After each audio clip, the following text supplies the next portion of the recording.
Bersama- Bersama-sama saya hadir lagi dan ditugaskan untuk menyampaikan eksposisi 1 Korintus pasal yang ke-10.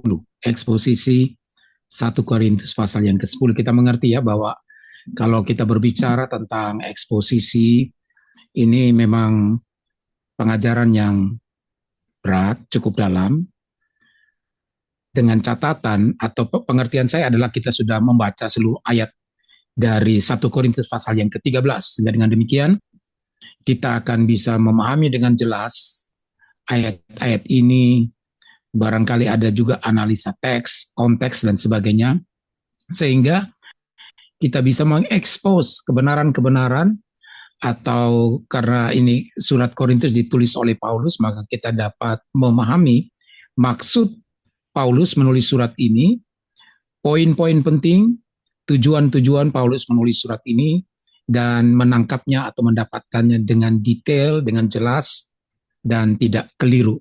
Karena barangkali di situ ada hal-hal sulit yang kita temukan yang masuk di dalam bagaimana kita menafsirkannya.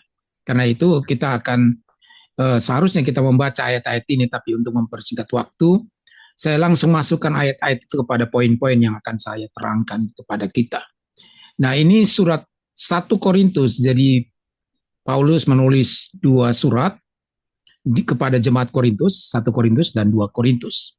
Jadi sebelum kita membaca ayat ini atau sebelum saya menerangkan lebih lanjut dan memberikan eksposisi tentang ayat-ayat ini, maka saya akan memberikan sedikit gambaran tentang kondisi kota Korintus, di mana kota Korintus atau siapa saja atau jemaat seperti apa yang ada di kota Korintus ini. Nah, kita mengerti bahwa kota Korintus pada masa Rasul Paulus itu merupakan salah satu kota terbesar dan terpenting di Kekaisaran Romawi. Yaitu salah satu kota terbesar dan juga terpenting karena dia terletak di semenanjung Peloponnesus di antara dua pelabuhan besar. Jadi Peloponnesusnya itu sebelah selatan, Korintus di sebelah utara. Nah, pada masa Paulus ini, kota ini adalah pusat perdagangan yang ramai atau yang sangat ramai karena lokasinya yang sangat strategis yang menghubungkan Eropa, Asia, dan Afrika.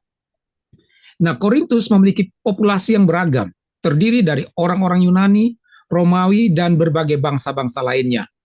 Dan kita tahu bahwa kota ini terkenal dengan kekayaan dan kemakmurannya, sangat modern, metropolis. Tetapi dengan demikian, kehidupannya mengalami gejolak moral dan budaya yang terpengaruh oleh penyembahan berhala. Ya, karena saking modernnya, moralnya juga berpengaruh atau moralnya juga mengalami gejolak karena terpengaruh oleh budaya atau penyembahan-penyembahan berhala pada saat itu. Jadi salah satu simbol kota ini adalah kuil Afrodit, yang dimana kuil ini didedikasikan untuk Dewi Cinta dan Kecantikan, sehingga ada beberapa penafsir atau bisa dikatakan sejarawan dalam satu kuil itu ada sekitar ada 1.000 wanita-wanita yang notabene dijadikan pelacur. Hal ini menunjukkan betapa kuatnya pengaruh budaya sekuler atau budaya kafir, budaya pagan dalam kehidupan sehari-hari masyarakat Korintus.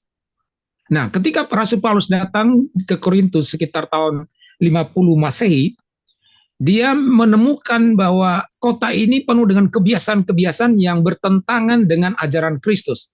Seperti jelas perzinahan, karena tadi saya sudah jelaskan tentang kuil di mana dipersembahkan segala sesuatu kepada Dewi Cinta atau seks.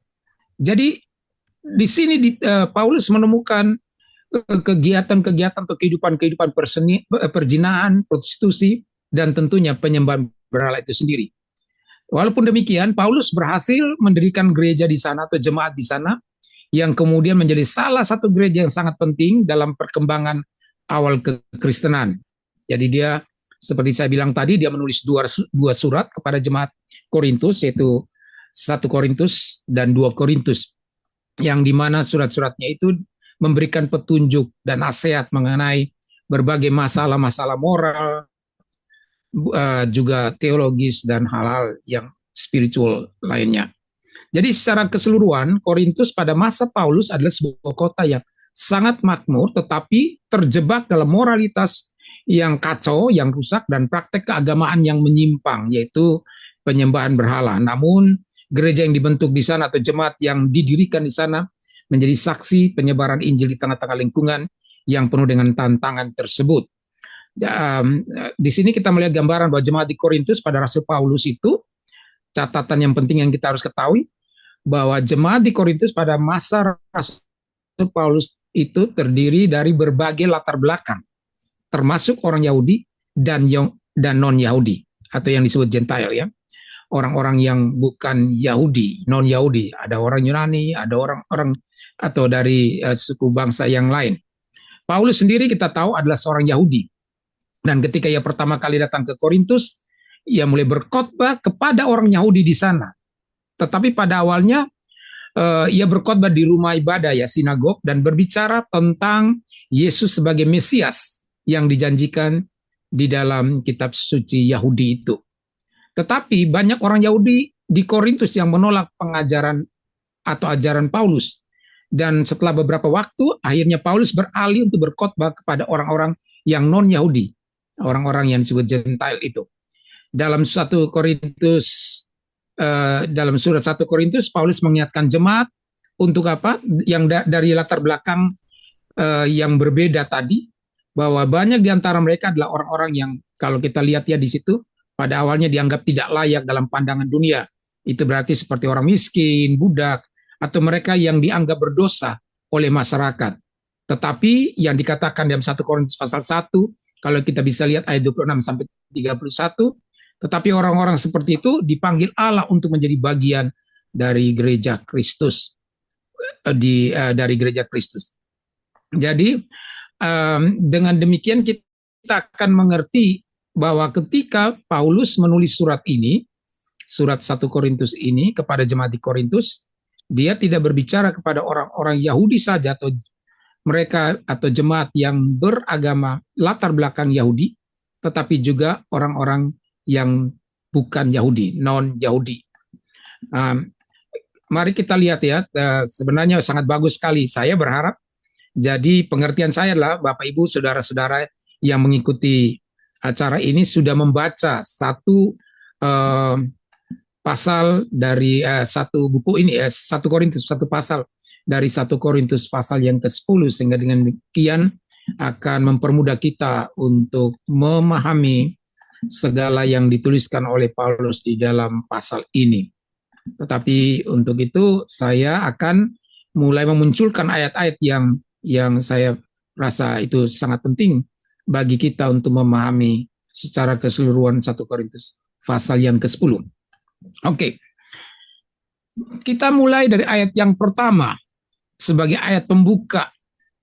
Dan ini di situ dikatakan di dalam ayat pasal 10 ayat yang pertama, aku mau supaya kamu mengetahui, saudara-saudara, bahwa nenek moyang kita semua berada di bawah perlindungan awan dan bahwa mereka telah melintasi laut. Nah, ini yang kita mesti pahami. Dia di situ dikatakan aku mau. Di dalam kalimat pembuka ini atau ayat pembuka ini, Paulus benar-benar menginginkan orang-orang jemaat di Korintus itu benar-benar mengetahui bahwa apa yang dia ajarkan atau apa yang dia sampaikan ini adalah hal-hal yang benar-benar penting. Ya, di situ dikatakan, aku mau supaya kamu mengetahui. Sebenarnya terjemahannya bagi saya kurang tepat, ya. Mungkin tujuannya sama, tetapi sebenarnya ada berbeda dalam nilai rasa penekanannya. Jadi kalau kita lihat ungkapan aku mau supaya kamu mengetahui, nah dalam kalimat Yunani itu jika diterjemahkan secara harfiah, sebenarnya menjadi aku tidak mau supaya kamu tidak mengetahuinya. Sepintas kelihatannya antara aku mau supaya kamu mengetahui ditekankan lebih penting. Dalam bahasa Inggris dikatakan, for I do not want you to be ignorant of the facts. Ya, aku tidak ingin kamu, aku tidak mau kamu mengabaikan atau tidak mengetahui fakta-fakta penting. Jadi sekali lagi, dua kalimat yang di atas itu terdengar sama, tapi sebenarnya mempunyai bobot penekanan yang berbeda. Ya, mempunyai bobot penekanan yang berbeda. Dalam terjemahan yang rufiah kita mendapatkan bahwa ini adalah sebuah penekanan yang sangat penting yang tidak boleh kita abaikan fakta-fakta penting ini. Nah, itu sebabnya dari ayat pertama Paulus sudah membuka dengan, hey, dengar bahwa apa yang ingin saya sampaikan ini sangat penting. Jadi dia sungguh-sungguh menegaskan itu. Artinya jika kita tidak mengetahui fakta-fakta yang penting itu, kita tidak boleh ignoran. Atau kita tidak boleh ignoran itu bersikap tidak peduli atau mengabaikan.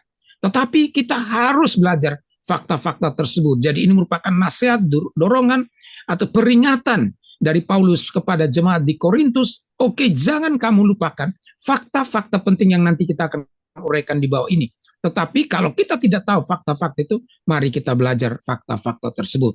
Nah, kita akan mulai dari fakta-fakta penting apa saja yang Paulus maksudkan, yang Paulus ingin supaya jemaat di Korintus tahu. Fakta pertama adalah perlindungan awan. Perlindungan awan. Masih dalam ayat pertama, 1 Korintus pasal 10 tadi, kita baca selanjutnya, dia bilang begini, bahwa nenek moyang kita semua berada di bawah perlindungan awan, dan bahwa mereka semua telah melintasi laut. Nah, coba kita jelaskan di sini karena ini sangat penting. Ya, ada dua hal yang ditulis dalam ayat yang pertama ini. Selain tadi sudah saya terangkan kata aku tidak mau supaya kamu tidak tahu, maka ada juga dua hal di sini yang kita akan bahas. Termasuk sebelum kita bahas mengenai fakta. Fakta yang pertama itu fakta di bawah perlindungan awan. Tapi sebelum kita bahas fakta ini di bawah perlindungan awan, dan nanti saya akan jelaskan apa maksudnya itu, kita bisa melihat bahwa di sini ada kata nenek moyang kita. Kenapa ini penting?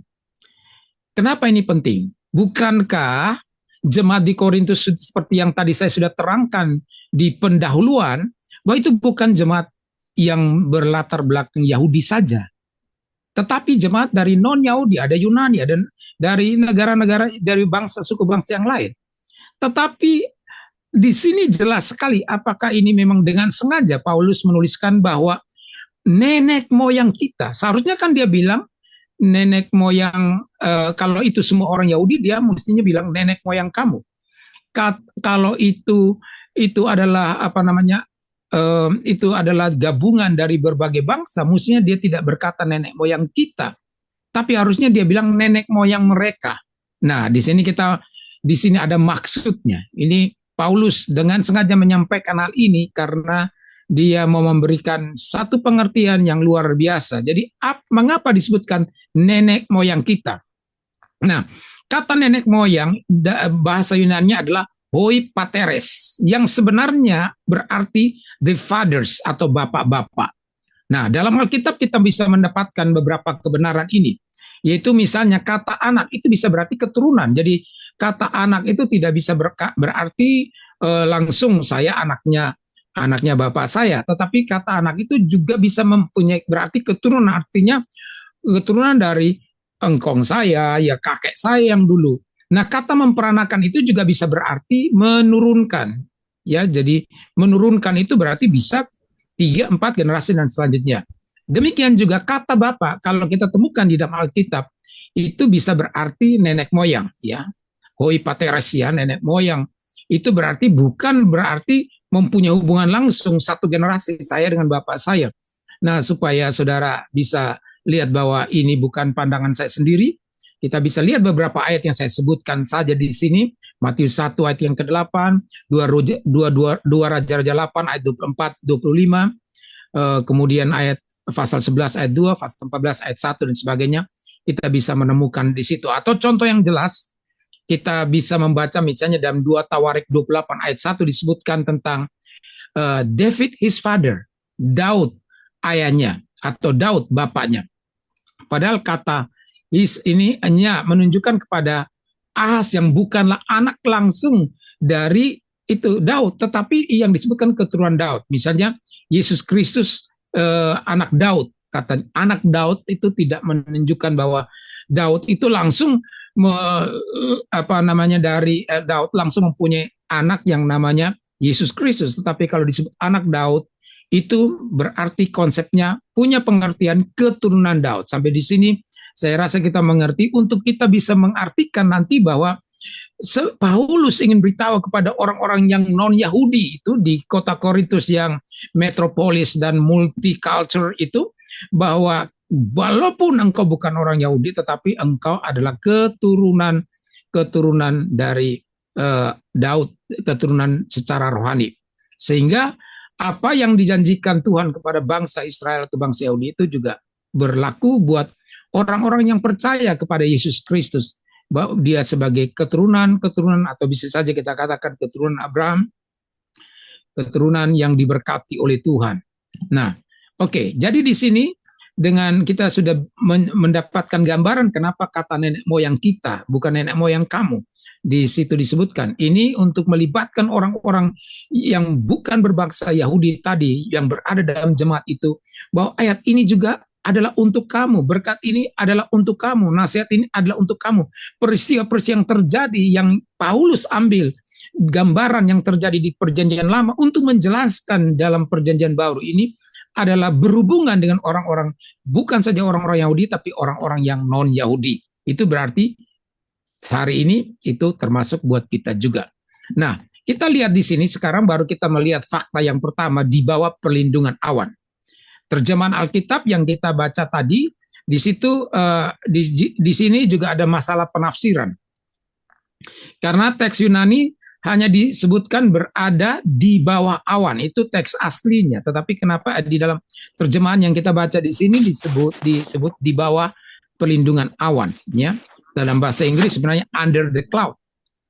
Awan yang dimaksudkan dalam bagian ini jelas bukan awan biasa, ya, bukan awan biasa, ya, berada di bawah awan. Sebenarnya bukan. Ini bukan disebut awan biasa. Kalau Paulus menerangkan ini, berarti Paulus ingin menjelaskan bahwa ini adalah tiang awan yang menyertai mereka, ya, tiang awan yang menyertai mereka.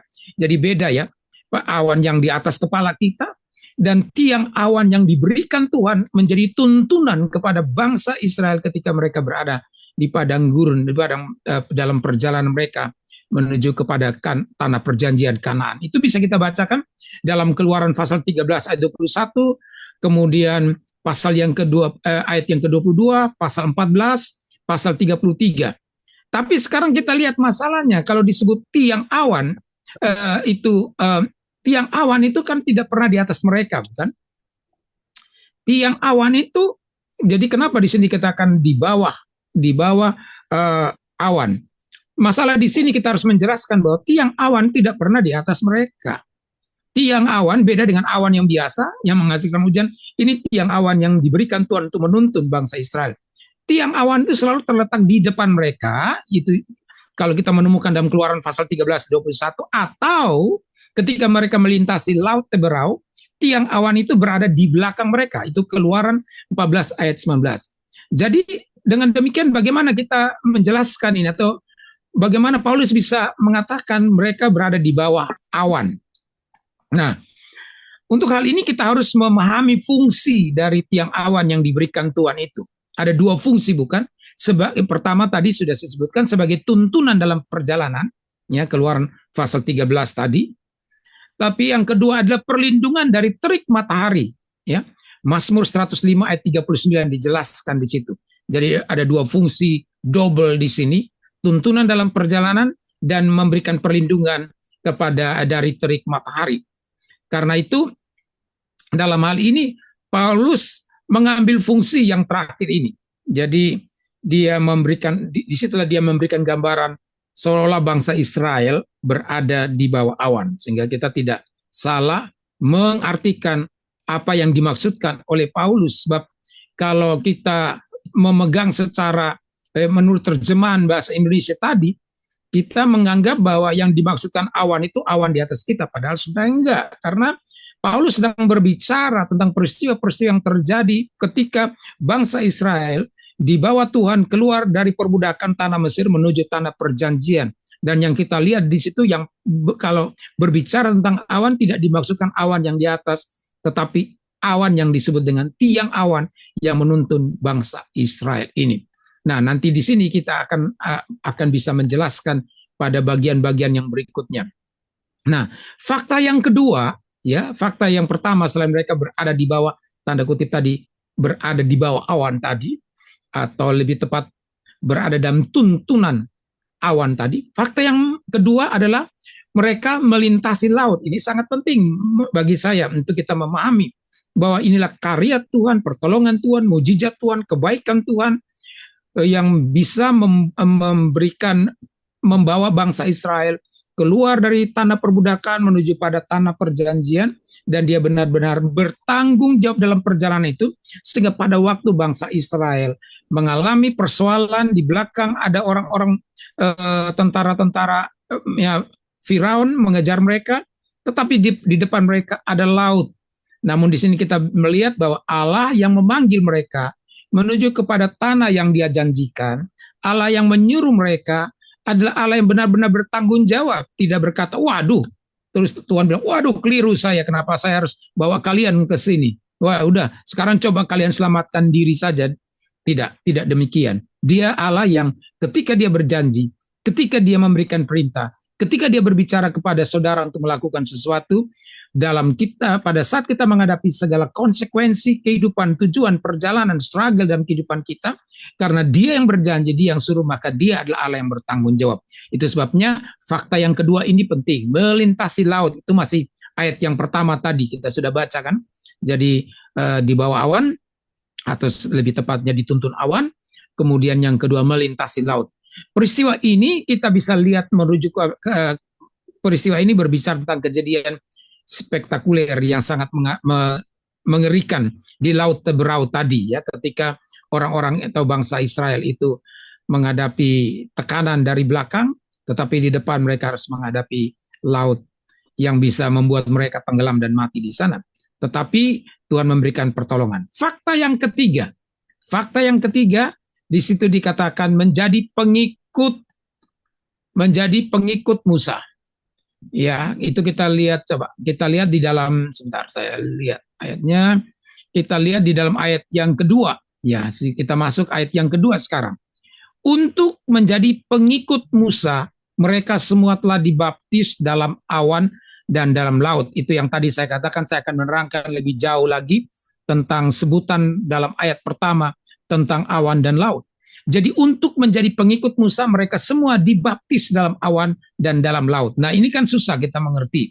Kalau kita tidak mencari terjemahan hurufiahnya, kita akan bisa memberikan penafsiran yang keliru, sehingga orang akan berkata ada baptisan Musa, yaitu dibaptis dengan awan, dibaptis dalam awan dan dalam laut. Apakah benar maksud ayat ini seperti ini?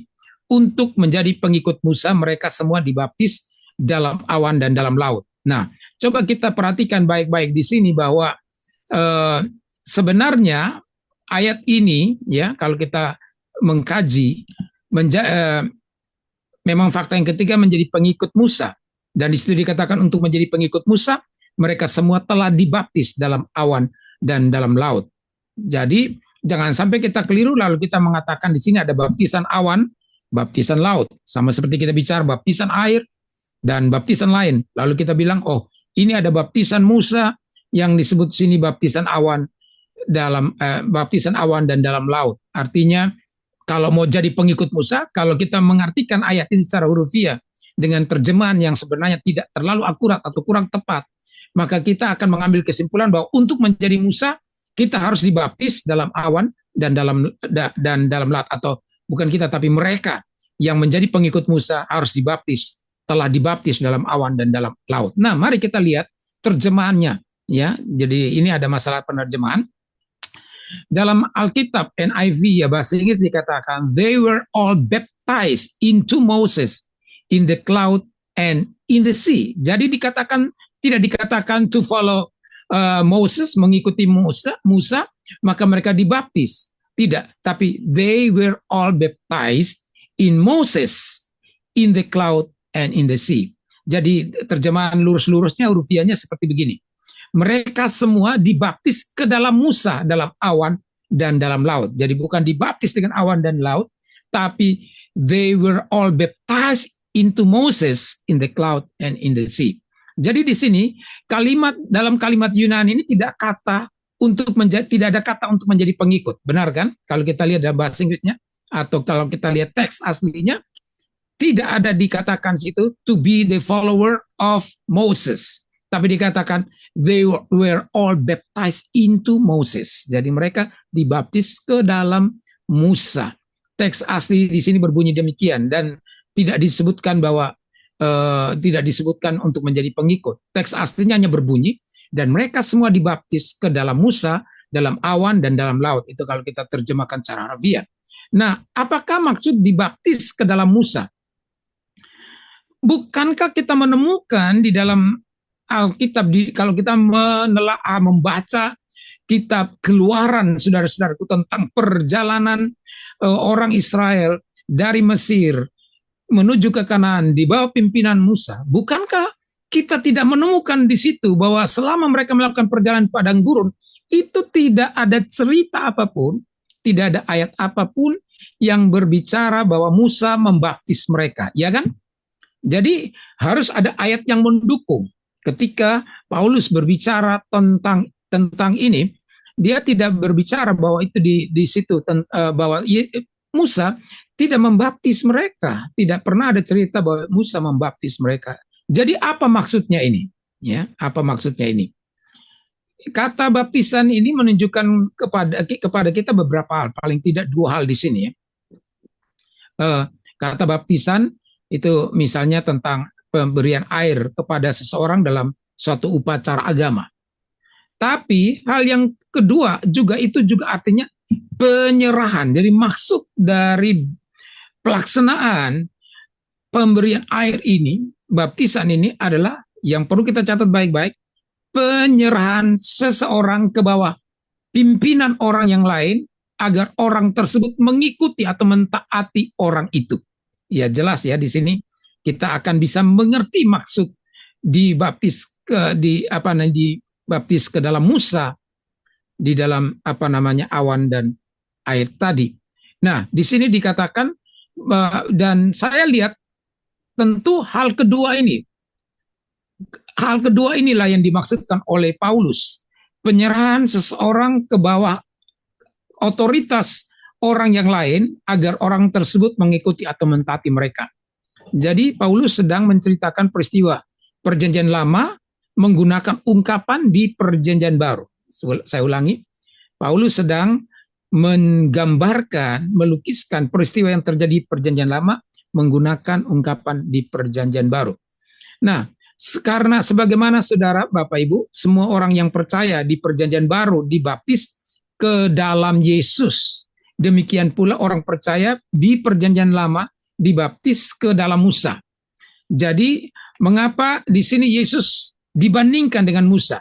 Karena saudara-saudara tradisi Yahudi memang sudah dikenal sebuah pengharapan mesianis bahwa Mesias merupakan Musa yang baru. Itu Ulangan 18 ayat yang ke-18. Dan dengan demikian kita mendapatkan pengertian di sini bahwa ketika Paulus memberikan tambahan untuk menjadi pengikut Musa, ini berarti peristiwa bangsa Israel melintasi laut Teberau dan orang-orang percaya yang dibaptis dengan ini memiliki kesamaan. Keduanya jelas melibatkan unsur air, tetapi lebih jauh lagi kedua peristiwa ini merupakan titik balik perubahan status umat manusia. Nah, ini arti yang perlu kita garis bawahi. Jadi kedua peristiwa ini merupakan sebuah turning point dari sebuah perubahan kehidupan status umat manusia. Yang artinya sebelum mereka harus melewati laut Teberau itu, status bangsa Israel masih menjadi status budak.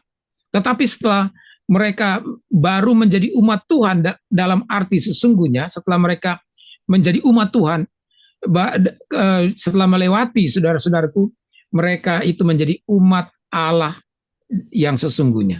Jadi ada sebuah perubahan status dari status budak menjadi status anak Allah. Inilah yang sebenarnya dimaksudkan menjadi untuk dimasukkan ke dalam Musa, ya, dimasukkan ke dalam Musa di dalam baptisan yang disebutkan tadi. Jadi sebelum dibaptis dalam kesamaan dengan kita atau orang-orang yang digambarkan dalam perjanjian lama, kalau perjanjian baru sebelum mereka dibaptis tadi, tanda kutip tadi, mereka punya status sebagai budak. Setelah itu mereka berubah statusnya menjadi anak Allah yang sesungguhnya, anak-anak Tuhan. Nah, demikian juga kita orang-orang percaya sebelum dibaptis, kita masih dianggap memiliki atau berada dalam status yang lama. Tetapi setelah kita dibaptis, kita memiliki status yang baru. Jadi peristiwa awan dan laut membawa orang Israel ke bawah Musa untuk mengikuti dan mentaati dia. Ya. Tadi saya terangkan bahwa itu berarti diserahkan kepada seorang dan kemudian orang tersebut berada di dalam perintah atau orang tersebut mengikuti dan mentaati dia. Demikian juga Bapak Ibu Saudara-saudari, ketika kita dibaptis, kita menjadi percaya kepada Yesus, kita berada di dalam Kristus, kita berada di bawah Kristus, dan kita mengikuti Kristus, dan kita mentaati dia. Itu yang dimaksudkan menjadi pengikut Musa. Menjadi pengikut Musa. Artinya melalui tanda kutip tadi baptisan. Melalui baptisan mereka menjadi pengikut Musa. Di sini artinya Bapak Ibu Saudara-saudari bahwa melalui semuanya itu mereka di bawah pimpinan tunduk kepada Musa dan mengikuti Musa. Dengan demikian juga kita menjadi orang-orang yang percaya kepada Tuhan Yesus, baik itu orang Yahudi maupun orang non-Yahudi. Paulus ingin menggambarkan bahwa kamu walaupun bukan orang Yahudi, tapi kamu itu sudah dibaptis, artinya sekarang kamu dibawa kepada Kristus, berada di bawah Kristus, dan mengikuti atau mentaati Kristus. Itu pengertian yang kita lihat, fakta yang ketiga. Fakta yang keempat adalah fakta bagaimana orang-orang Israel ini mengalami pemeliharaan yang luar biasa di padang gurun. Fakta yang keempat, pemeliharaan di padang gurun, itu kita bisa lihat dalam ayat pasal 10, ayat yang ketiga dan ayat yang keempat. Ya, saya tidak usah baca, jadi itu kita bisa menganalisa teks-teks ini. Nah, apa yang terjadi? Pemeliharaan apa yang dialami oleh orang-orang Israel di padang gurun? Kita tahu bahwa mereka diberikan mana, makanan, Keluaran pasal 16, dan juga bukan itu saja, tapi mereka diberikan minuman dalam Keluaran pasal 17. Dan di situ dijelaskan tadi oleh Paulus, dan air minum melalui batu karang. Ya, air minum merupakan melalui batu karang. Ini merupakan peristiwa yang sangat kita kenal. Ya, ketika mereka tidak mungkin untuk bisa mengusahakan pertanian, menanam sesuatu maupun memiliki suatu sungai atau sumber air secara permanen sebelum itu, maka Tuhan memelihara mereka dengan caranya yang ajaib, dengan cara memberi mereka roti dan dari sorga atau mana, dan air minum dari gunung. Nah, penyebutan dua peristiwa ini kelihatannya cukup problematis karena pertama, apa yang dimaksudkan dengan ungkapan makanan dan minuman rohani ini? Ya, jadi kita lihat di sini bahwa saya langsung saja bahwa mana adalah roti dari surga yang diberikan supaya bangsa Israel bersandar pada Tuhan dan mentaatinya. Jadi kenyataan ini kita bisa lihat secara bahwa itu akhirnya membuat sebenarnya bangsa Israel itu bersungut-sungut dan meninggalkan Tuhan yang sebenarnya sudah memelihara mereka. Yang berikut, saudara, tentang batu karang yang mengikuti mereka.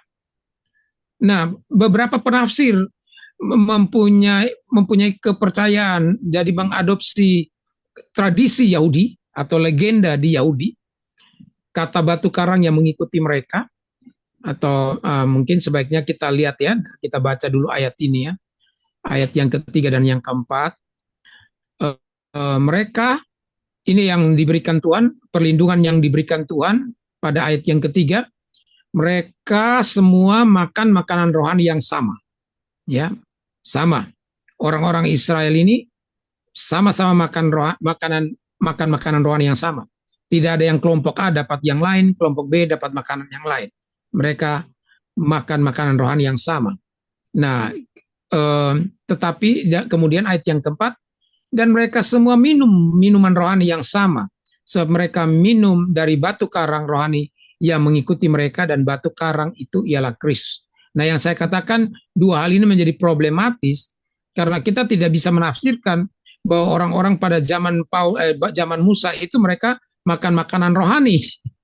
Artinya bukan makanan jasmani, tidak. Tetapi dalam ayat yang ketiga dan keempat ini Paulus langsung mengartikannya kepada menjelaskan, mengambil fakta-fakta di perjanjian lama untuk menjelaskan di dalam perjanjian baru. Jadi dia sedang berbicara kepada kita bahwa kita sekarang tidak makan mana secara jasmani, tapi kita makan makanan rohani yang sama. Demikian juga dalam ayat yang keempat, semua mereka minum minuman rohani yang sama. Jadi apakah pada waktu itu bangsa Israel yang dalam kausan mereka minum minuman rohani yang sama? Kan tidak. Yang dimaksudkan di situ adalah minum minuman rohani, minum air biasa yang sama. Tetapi ini Paulus menjelaskan langsung kepada kita bahwa perlindungan Tuhan buat kita adalah Tuhan juga memberikan kepada kita makanan rohani dan minuman rohani. So mereka minum dari batu karang rohani yang mengikuti mereka. Nah, legenda atau tradisi Yahudi itu mereka tuh percaya secara hurufiah, secara jasmani, ya bukan alegoris, tetapi di sini mereka minum dari batu karang yang mengikuti mereka. Jadi itu mereka percaya dalam tradisi mereka itu bahwa ketika itu mereka tidak akan mengalami kehausan, mereka karena mereka mendapatkan air minum dari batu karang yang konon katanya jadi kepercayaan dari tradisi Yahudi ini, tradisi Israel ini, legenda Yahudi ini, bahwa pada waktu itu batu itu menggelinding dan mengikuti mereka terus kemana mereka pergi. Ya, itu tradisi mereka. Karena kita tidak membaca langsung tentang itu yang dijelaskan di dalam Alkitab, tetapi mereka punya kepercayaan di situ dan itu menjadi legenda, masih dipercaya bahwa pada waktu itu air batu itu menggelinding terus mengikuti kemanapun mereka pergi. Makanya di sini Paulus bilang begini, sebab mereka minum dari batu karang rohani yang mengikuti mereka. Mereka minum dari batu karang yang terus menggelinding mengikuti mereka. Nah, kenapa saya katakan yang dimaksudkan di sini bukan semata-mata makanan jasmani atau makanan minuman rohani, bukan minuman rohani atau makan rohani, tetapi yang jasmani. Karena Paulus di sini menjelaskan demikian sebab dia langsung menerapkannya ke dalam perjanjian baru, yaitu kita sekarang diikuti oleh batu karang yang memberikan kepada kita minum sehingga kita tidak akan pernah haus. Ini adalah perlindungan Tuhan buat kita pada zaman ini, buat orang-orang yang non-Yahudi saat ini, Bapak Ibu Saudara-saudari. Jadi ada batu karang yang mengikuti kita. Dan dengan jelas Paulus berkata dalam pasal 10 ayat yang keempat, dan batu karang itu ialah Kristus. Batu karang itu ialah Kristus. Jadi ini hal yang luar biasa ya, fakta yang keempat tadi, fakta di mana kita dilindungi Tuhan, kita dipelihara Tuhan di dalam perjalanan kehidupan kita menuju tanah perjanjian, kita dilindungi Tuhan. Nah, Bapak Ibu Saudara-saudari, tetapi kita bisa melihat di sini bahwa ada beberapa hal yang terjadi, ada hal yang kontras, ada hal yang ironis. Nah, tadi saya sudah bahas tentang fakta-fakta, kita lanjutkan lagi dalam ayat-ayat berikutnya, dan ini bicara tentang situasi yang ironis. Tadi kalau kita baca pada ayat yang kelima, dia bilang, tetapi, artinya kata tetapi ini dia membandingkan, dia mengkontraskan. Tadi Allah sudah memberikan perlindungan, 4 fakta tadi, dilindungi Tuhan, diberikan guidance lewat awan tadi, kemudian dilindungi dari laut Teberau di depan mereka, kemudian diberikan makan dan minum buat mereka. Tetapi sekali lagi karena ketidaktaatan mereka, lalu Tuhan akhirnya membuat mereka semua scatter. Sebenarnya dalam bahasa yang dikatakan scatter, dia berantakan. Tapi itu bisa juga dimaksudkan dengan habis, musnah, tewas. Seperti yang di dalam Alkitab ini kita baca, mereka habis di padang gurun. Karena apa? Pemberontakan mereka, sungut-sungut mereka, ketidaktaatan mereka. Sikap yang kembali mau kembali kepada kehidupan yang lama, kepada berhala-berhala. Itu yang menyebabkan Tuhan menghabiskan mereka. Kita mengerti kalau kita membaca pelajaran atau sejarah Yahudi, saudara-saudaraku, sejarah Israel, mulai dari Salomo, ketika Salomo berkuasa, kemudian di akhir pemerintahan Salomo, semakin tua, dia semakin kompromi, karena istrinya ada 700 tambah 300 ada 1000, dan itu adalah orang-orang yang banyak juga yang istri-istrinya adalah istri dari kaum pagan yang tidak percaya, tidak menghormati Tuhan, yang membawa berhala-berhala, sehingga si Salomo mulai kompromi dengan berhala-berhala itu. Itu sebabnya ketika Salomo yang tadi sebelumnya berjaya memimpin bangsa Israel, termasuk dua raja ini, yaitu Daud dan Salomo, yang menjadi raja yang terkuat. Sebelum itu tidak ada lagi, saudara-saudaraku, karena Daud menaruh percayanya kepada Tuhan. Salomo pada awalnya juga demikian, tapi ketika Salomo berbuat dosa dengan mengkompromikan dirinya dengan berhala-berhala, artinya menerima berhala-berhala itu masuk ke rumah-rumah, ke tempat kehidupan orang Yahudi, maka marahlah Tuhan. Lalu akhirnya apa yang terjadi? Tuhan mengizinkan bangsa Israel menjadi bangsa yang terbuang, yang dijajah bertahun-tahun. Sehingga kita lihat bahwa selesai akhir pemerintahan Salomo, apa yang terjadi? Terjadi pemberontakan, Yerobeam. Lalu kemudian negara yang tadinya Israel serikat itu, saudara-saudara, Israel yang satu itu terpecah menjadi dua negara, negara utara, negara selatan. Kemudian bangunan Bait Allah yang dibangun diruntuhkan dan dihancurkan. Lalu kemudian dibangun lagi pada zamannya waktu Raja Asyur menguasai ya bangsa Israel, diizinkan di bawah kepemimpinan Yerubabel atau juga Nehemia, Esra, saudara, dibangun lagi, tapi kemudian mengalami kehancuran. Sampai sekarang kita lihat persoalan belum selesai. Oleh karena apa? Satu hal yang kita perlu catat, oleh karena bangsa Israel itu menyimpan berhala, itu yang membuat mereka marah. Nanti kita akan lihat kajian ini di dalam ayat-ayat berikut ini. Kita bisa melihat bahwa ada situasi yang ironis. Dalam ayat pertama sampai ayat yang keempat tadi kita sudah melihat bagaimana bangsa Israel disertai Tuhan, bagaimana mereka dipimpin oleh Tuhan, bagaimana mujizat-mujizat terjadi, bagaimana mereka mendapatkan kecukupan dari segala makan minum yang mereka perlukan. Namun saudara-saudaraku, mereka akhirnya tidak setia dan tidak percaya kepada Tuhan, sehingga di dalam ayat yang kelima Paulus mengatakan di situ bahwa mayoritas mereka, kalau kita baca ayat itu, sebagian besar dari mereka itu tidak berkenan kepada Allah. Bagaimana mungkin Bapak Ibu Saudara-saudara, Allah sudah memberikan pemeliharaan, tetapi terjadi sesuatu yang kontras, bahwa Alkitab dengan jelas berkata mereka tidak berkenan kepada Allah, dan akhirnya ditewaskan di gurun. Dalam diterjemahkan secara literal dalam bahasa Inggris dikatakan situ, they were scattered in the desert. Mereka disebarkan di gurun, tersebar di gurun, saudaraku. Mereka hancur, mereka mati dan musnah di situ.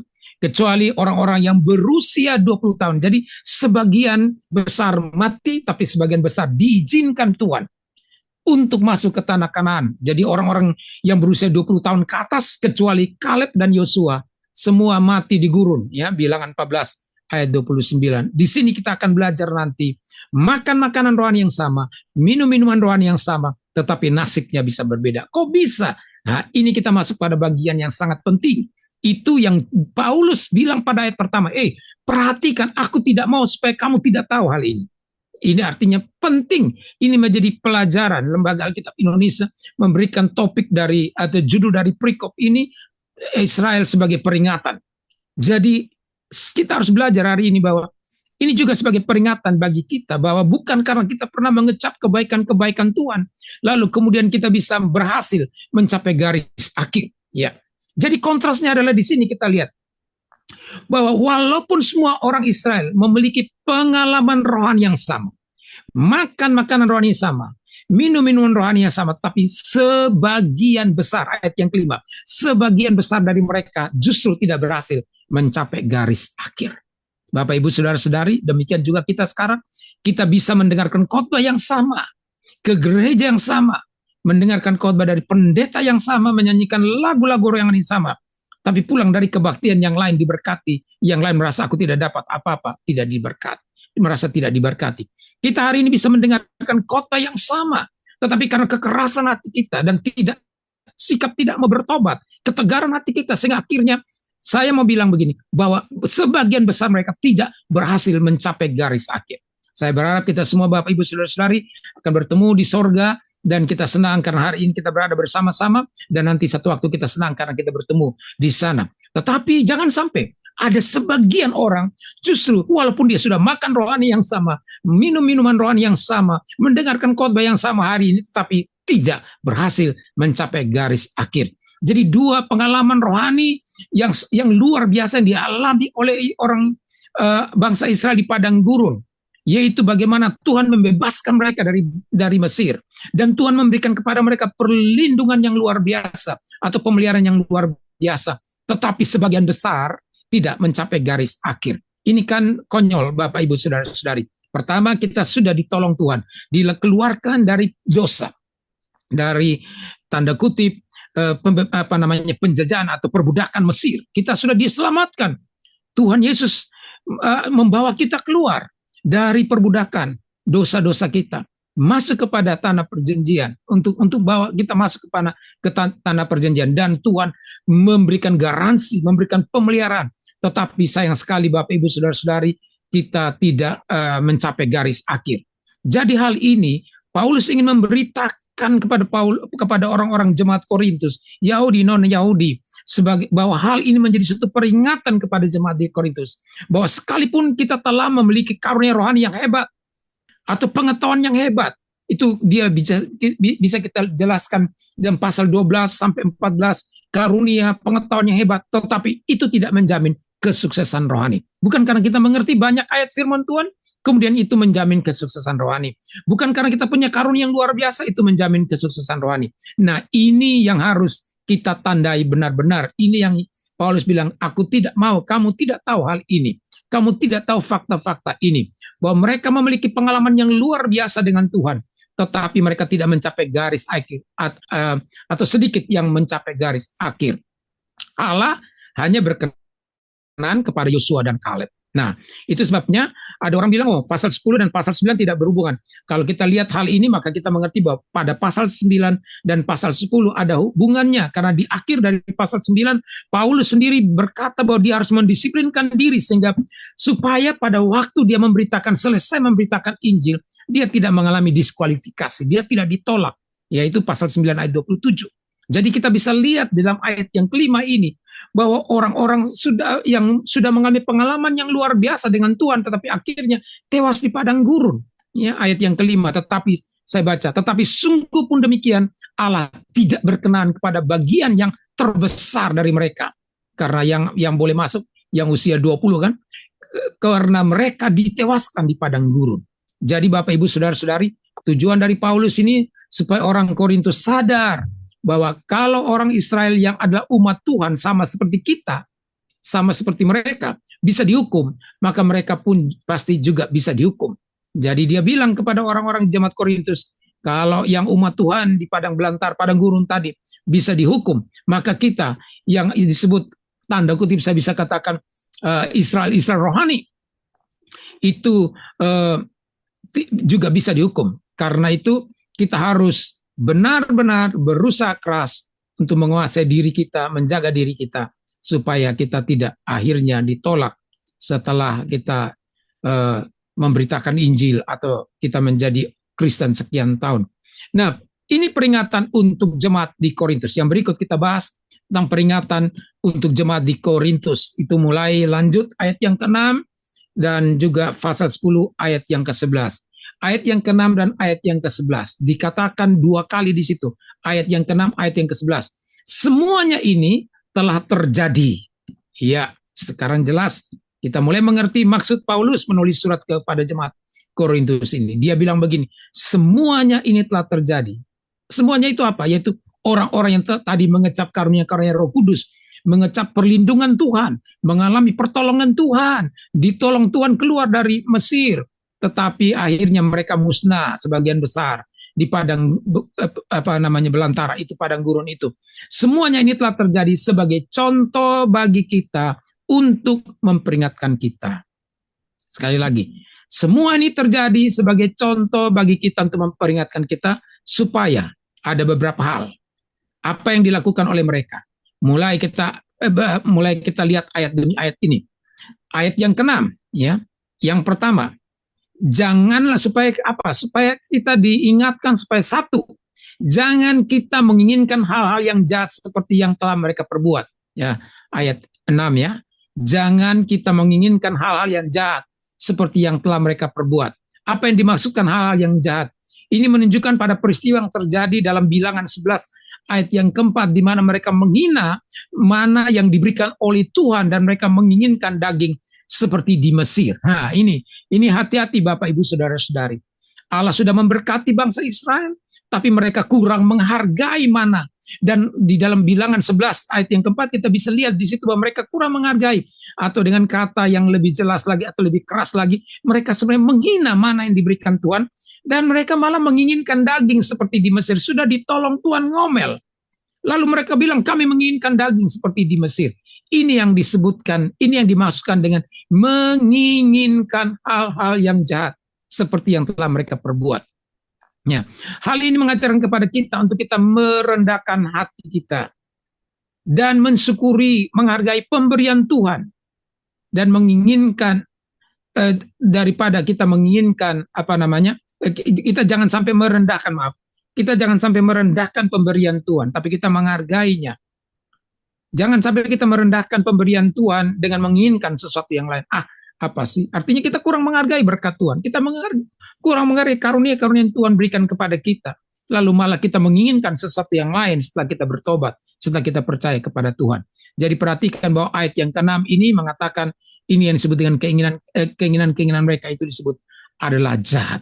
Yang kedua, jangan kita menjadi penyembah-penyembah berhala. Sudah saya jelaskan tadi bagaimana kehancuran bangsa Israel ditinggalkan Tuhan dan dibiarkan mereka menjadi bangsa yang tersebar di mana-mana dan yang hancur, yang tercerai-berai, sehingga sampai sekarang orang berkata bahwa 10 suku Israel itu sendiri tidak diketahui di mana, identitasnya hilang sama sekali. Karena apa? Tuhan marah. Tuhan tidak suka dengan kekejian, yaitu penyembahan berhala. Jangan kita menyembah berhala. Itu pasal 10 ayat yang ke-7, kemudian pasal 10 ayat 14. Jadi kegagalan, saya garis bawahi kegagalan bangsa Israel untuk bisa memiliki tanah yang dijanjikan Tuhan, tanah perjanjian, karena mereka menyembah berhala. Jadi dalam hal ini Paulus lebih menekankan soal penyembahan berhala, karena dia bicara di situ 2 kali dalam ayat yang ke-7 dan ayat yang ke-14. Jadi kalau kita lihat bahwa sekalipun banyak peristiwa di mana bangsa Israel jatuh ke dalam penyembahan berhala, tetapi ayat yang ke-7 jelas menunjukkan bahwa pada peristiwa dalam Keluaran 32 di mana mereka menyembah patung anak lembu emas. Nah, itu sebabnya kita harus hati-hati dengan seperti ini. Mungkin sekarang kita tidak menyembah batu, kayu. Masih ada orang menyembah seperti begitu. Tapi kita mungkin mempercayai sesuatu dan meyakini, menghormati sesuatu melebihi Tuhan.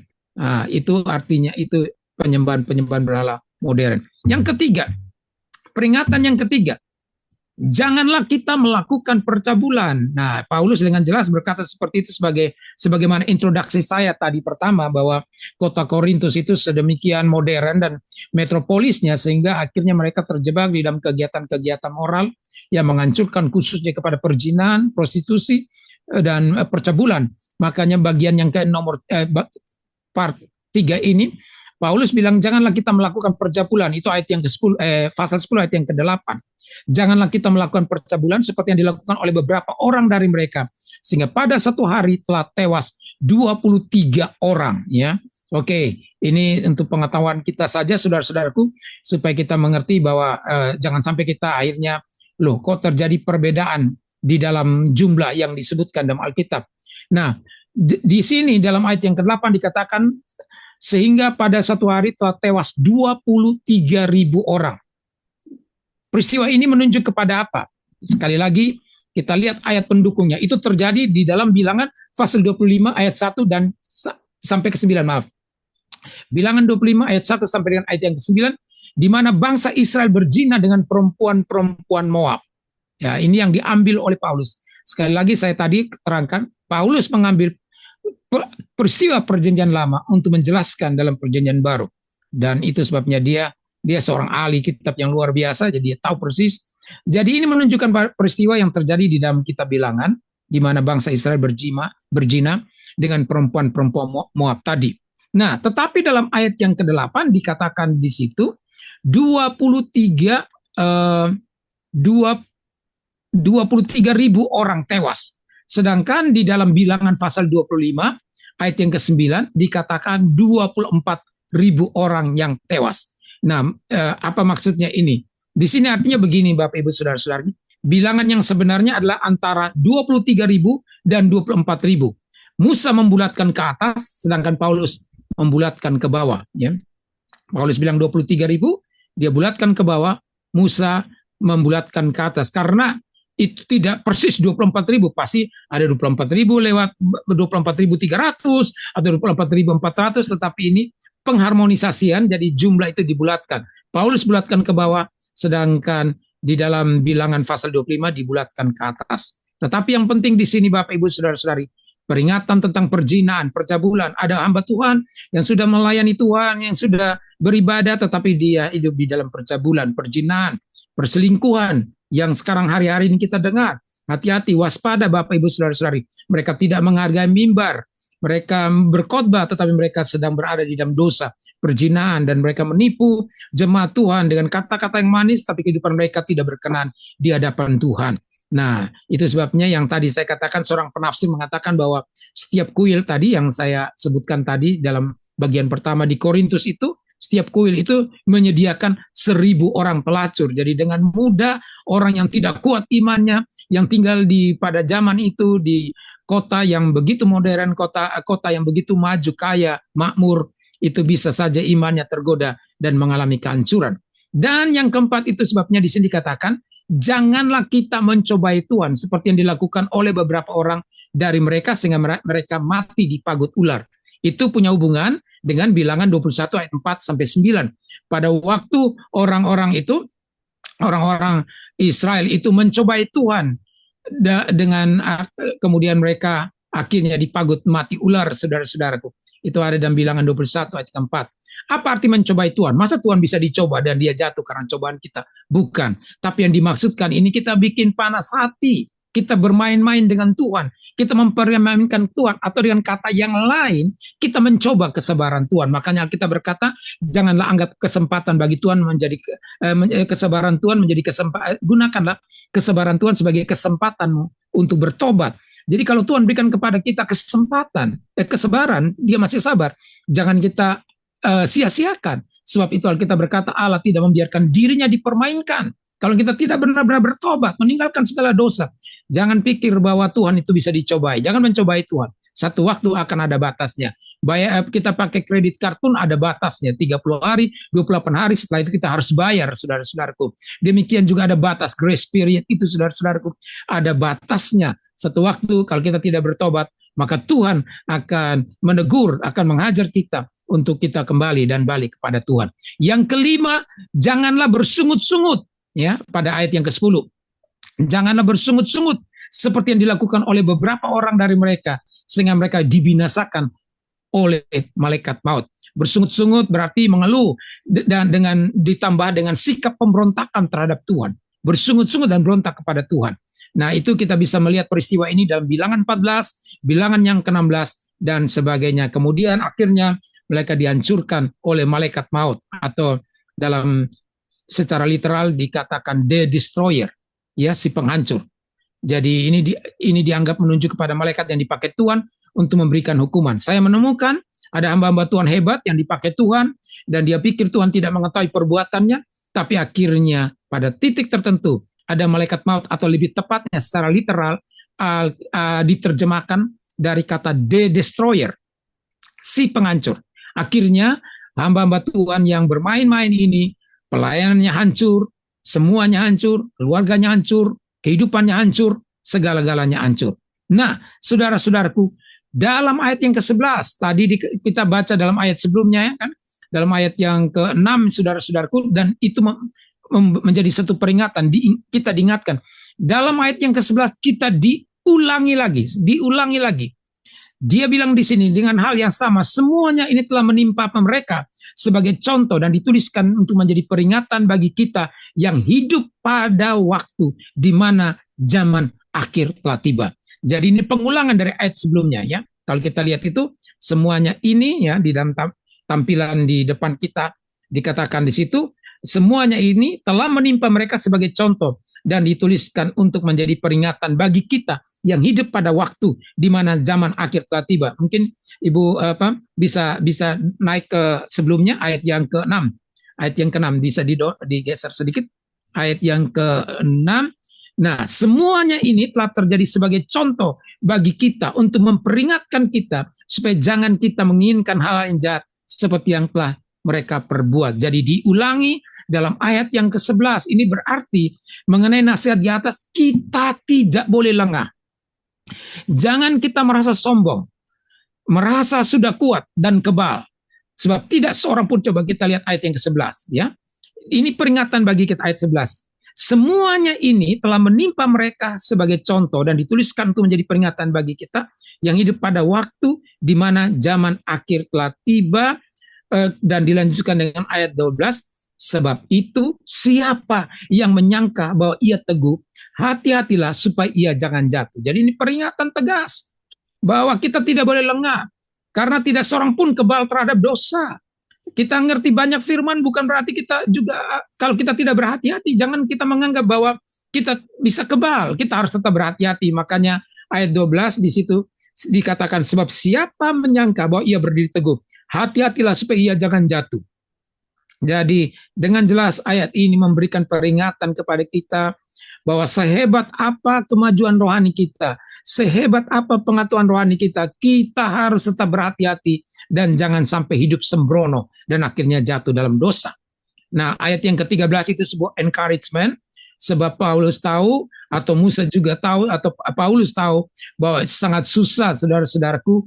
Biasanya kita menghadapi pencobaan itu susah. Ayat 13 ini merupakan ayat penghiburan untuk mendorong, memberikan kepada kita kekuatan bahwa pencobaan-pencobaan yang kamu alami, supaya hari ini kita tidak takut ketika saya bicara tentang 4 atau 5 hal tadi di atas. Bahwa pencobaan-pencobaan yang kamu alami adalah pencobaan-pencobaan yang biasa, yang tidak melebihi kekuatan manusia.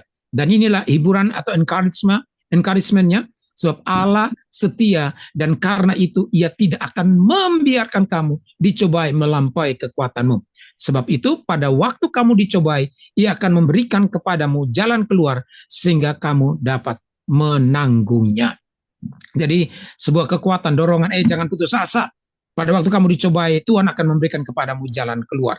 Nah, ditegaskan lagi dalam ayat yang ke-15, kita lihat ayat yang ke-15. Ayat yang ke-15, ini di sini artinya Bapak Ibu Saudara-saudara yang sudah diterangkan di atas tadi. Harus kita pikir baik-baik. Sebab itu dikatakan, aku berbicara kepadamu sebagai orang-orang yang bijaksana. Aku berbicara kepadamu sebagai orang-orang yang bijaksana. Pertimbangkanlah sendiri apa yang aku katakan. Paulus bilang, ini yang saya sampaikan penting. Itu sebabnya pikir baik-baik. Pertimbangkan sendiri apa yang akan aku katakan. Lalu yang berikut, Bapak Ibu Saudara-saudari, kita lihat dengan jelas di sini bahwa ada yang menyebabkan mereka gagal masuk ke garis finish, gagal menerima seluruh janji Allah, gagal masuk ke tanah perjanjian. Dengan jelas, kalau kita simpulkan, maka ada pertentangan, ada kontras antara persekutuan dengan Tuhan dan persekutuan dengan dunia.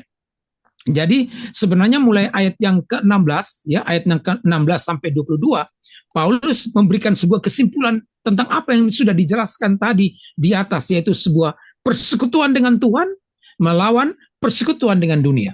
Sebuah pertentangan dengan Tuhan melawan persekutuan dengan Tuhan melawan persekutuan dengan dunia. Sebuah pertentangan antara persekutuan dengan Tuhan dan persekutuan dengan dunia. Nah, coba kita lihat ya. Ayat ini cukup banyak ya. Tapi kita lihat dulu. Mulai ayat 16 ini Bapak Ibu sampai ayat 22 kita bisa lihat pertentangan antara persekutuan dengan Tuhan dan persekutuan dengan dunia. Di dalam ayat yang ini ayat 16 saya baca dengan cepat. High speed supaya kita bisa cepat selesai. Bukan kacauan pengucapan syukur yang atasnya kita ucapkan syukur. Nah, garis bawah ini adalah persekutuan dengan darah Kristus. Bukankah roti yang kita pecah-pecahkan adalah, sekali lagi, persekutuan dengan tubuh Kristus? 2 kali disebutkan di sini dalam ayat yang ke-16 tentang persekutuan dengan darah Kristus, persekutuan dengan tubuh Kristus. Artinya perjamuan kudus berbicara tentang intimasi, hubungan kita, persekutuan kita, relationship kita dengan Tuhan, ya, dengan Kristus. Ayat 17, karena roti adalah satu, maka kita sekalipun banyak adalah satu tubuh, karena kita semua mendapat bagian dari roti yang satu itu. 18, perhatikanlah bangsa Israel menurut daging. Bukankah mereka yang makan apa yang dipersembahkan mendapat bagian dalam pelayanan mezbah? Kemudian ayat 19, apakah yang kumaksudkan dengan perkataan itu? Bahwa persembahan berhala, nah, ini kita garis bawahi, adalah sesuatu, persembahan berhala katanya. Bahwa berhala adalah sesuatu. Ayat yang ke-20, bukan. Apa yang kumaksudkan ialah bahwa persembahan mereka adalah persembahan kepada roh-roh jahat, bukan kepada Allah. Nah, kalimat berikutnya ini penting kita garis bawahi. Dan aku tidak mau kamu bersekutu dengan roh-roh jahat. Jadi di sini Paulus membandingkan perjamuan kudus dan perjamuan yang tidak kudus, atau perjamuan kudus dan perjamuan kudus, begitulah dalam hal ini penyembahan berhala. Mereka baru duduk makan perjamuan kudus, tapi keluar dari perjamuan kudus mereka duduk makan makanan atau persembahan berhala. Bukan penyembahan tapi persembahan berhala. Ya, makanan-makanan yang mereka tahu itu najis dan mereka lakukan ini. Jadi saudara-saudaraku, kalau kita lihat ayat 21, kamu tidak minum dari cawan Tuhan dan juga dari cawan roh-roh jahat. Nah, ini nggak bisa. Di gereja hari Minggu kita minum dari cawan Tuhan, tapi pulang dari gereja kita minum dari cawan roh-roh jahat. Sehingga dikatakan selanjutnya, kamu tidak dapat mendapat bagian dalam perjamuan Tuhan dan juga dalam perjamuan roh-roh jahat. Nggak bisa digabungkan. Terang tidak bisa bergaul dengan kegelapan, saudara-saudaraku. Dan itu sebabnya yang tidak kudus tidak bisa kita kompromikan dengan yang kudus. Ayat yang ke-22, atau maukah kita membangkitkan cemburu Tuhan? Nah, kalau kita sudah melakukan seperti ini seperti perzinahan, ya, perzinahan secara rohani. Karena kita punya Tuhan, kita punya hubungan dengan Tuhan, intimacy with God, hubungan intim dengan Tuhan. Tapi setelah itu kita punya hubungan dengan dunia ini, roh-roh jahat. Sehingga Alkitab berkata Allah cemburuan adanya. Jadi ayat 22, atau maukah kita membangkitkan cemburu Tuhan? Apakah kita lebih kuat daripada dia? Artinya ini Paulus udah keras dia ngomong.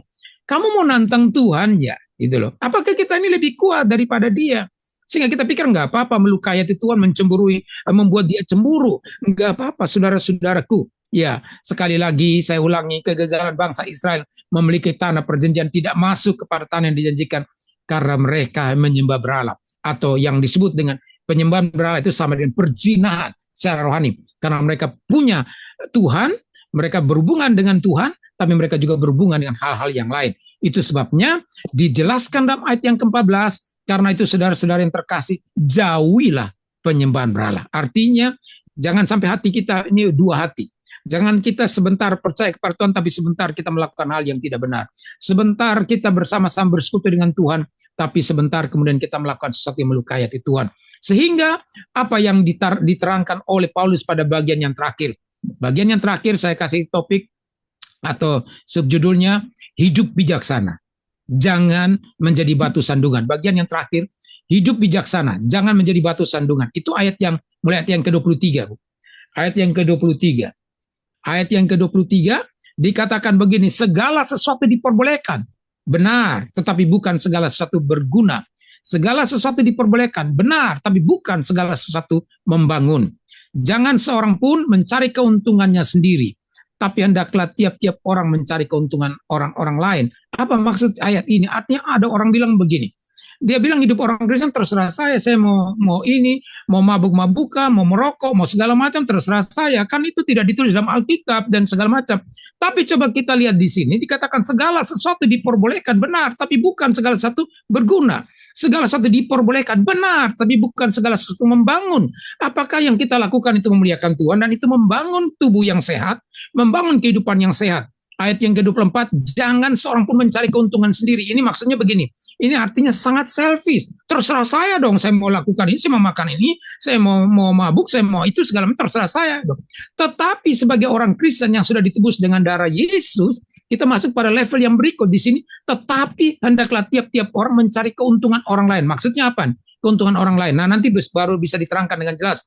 Yaitu kita jangan menjadi batu sandungan buat orang lain karena kita tidak hidup untuk diri kita sendiri. Sebagai hamba Tuhan, sebagai anak Tuhan, Bapak Ibu saudara-saudari kita ini tidak cukup berbuat yang dikatakan sesuai dengan firman Tuhan saja, tidak cukup begitu. Tetapi ada etika-etika yang perlu kita lakukan.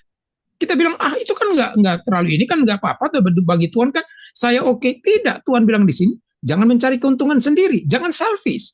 Tapi kita mikirkan orang lain. Apakah yang kita katakan, apakah yang kita sebutkan, apa yang kita buat, tindakan kita, apakah itu merugikan orang, artinya membuat orang jadi syak, membuat orang menjadi batu sandungan atau tidak. Nah, kita lihat ayat 25 seterusnya. Di sini kita lihat, kamu boleh makan segala sesuatu yang dijual di pasar daging, terserah, tanpa mengadakan pemeriksaan, karena keberatan-keberatan hati nurani. Ya, dibalikan kita makan saja tuh, karena kita nggak perlu memeriksa karena keberatan hati nurani.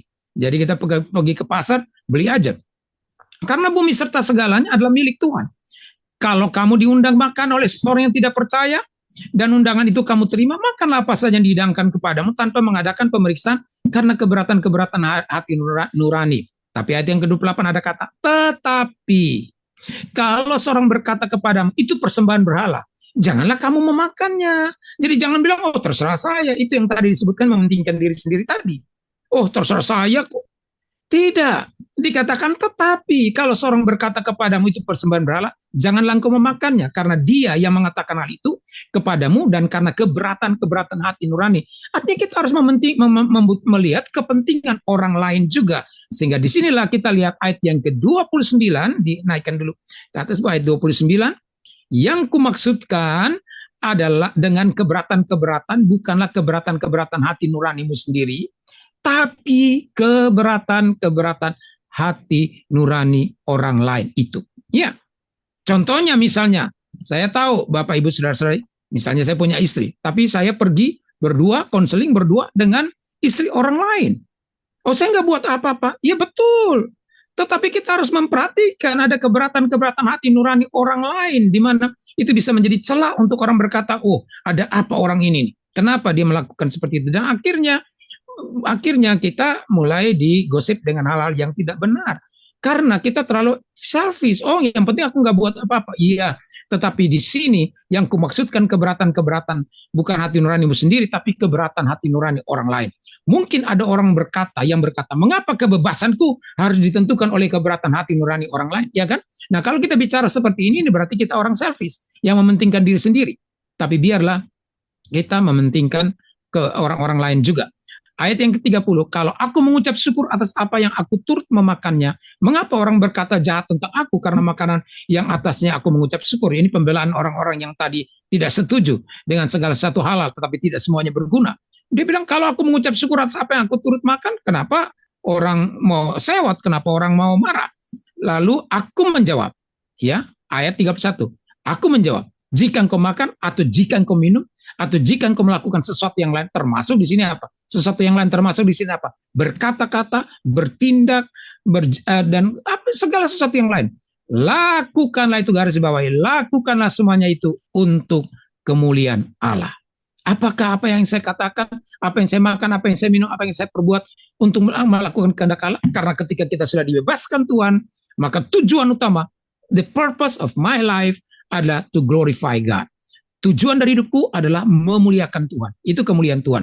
Sehingga 32 jelas, janganlah kamu menimbulkan syak atau sandungan dalam hati orang, baik orang Yahudi atau orang Yunani maupun jemaat Allah. Bagus, luar biasa. Paulus mengajarkan dengan begitu tegas, begitu akurat, begitu detail, dengan mengangkat perjanjian lama sebagai contoh akan apa yang harus kita lakukan di dalam perjanjian baru ini. 32, jangan kamu menimbulkan syak. Ayat yang ke-33, sama seperti aku juga berusaha menyenangkan hati semua orang dalam segala hal, bukan untuk kepentingan diriku, tetapi untuk kepentingan orang banyak, supaya mereka beroleh selamat.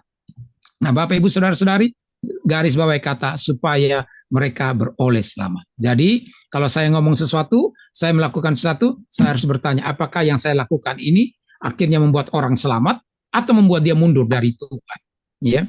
Bapak Ibu Saudara-saudari, demikian juga sebagai manusia kadang-kadang kita tidak bisa menahan emosi kita bisa marah-marah, tetapi lebih baik saudara-saudaraku kita jangan sampai lakukan itu di depan jemaat yang imannya belum kuat.